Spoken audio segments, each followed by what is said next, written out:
Unfortunately, this happened, but we're gonna fix it.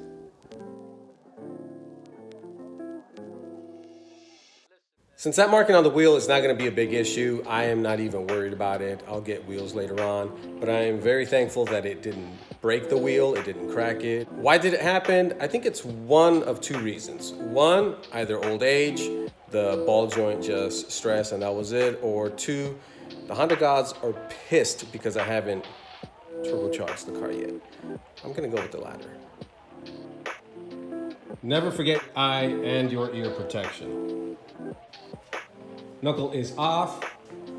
You're gonna have to remove the upper control arm, caliper and bracket, tie rod, and obviously the lower control arm. And don't forget your axle. Some ball joints are gonna have a groove for a snap ring. This does not have it because it's OEM. I think most aftermarket ball joints are gonna have a snap ring, but this is not one of them. This is an OEM one. And you can tell all the years from being driven that it has not backed out, so I don't see an issue with it whatsoever. Don't forget your rental tools. You're probably gonna need some adapters, obviously the press set, maybe a tie rod puller. If you have some of these, then disregard, but if you don't, go get them. Don't lose your receipt. You're gonna be out a good chunk of change. If the tool you rented doesn't have the proper adapter for a Honda knuckle, what you can do is take a socket, this is a 22 millimeter, shove it in there, the thing's no good anyway, and just get a hammer. This isn't too heavy, but it's good enough and it's already done that. So you can strike it and you can remove it. Ball joint is off, and here we are. Cleaned it up. I'll go through it again, make sure it's good. This is what I used, and if you're going to AutoZone for these tools, this is what I'm using to reinstall the ball joint. NG, that OEM brand. All right, so I'm gonna fit this up because I only have two hands, and then I'll show you guys how it looks. This is what it should look like.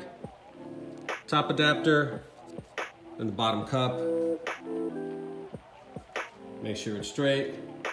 Get yourself a good impact with the proper socket. Go to town on it and make sure it's straight and it goes in.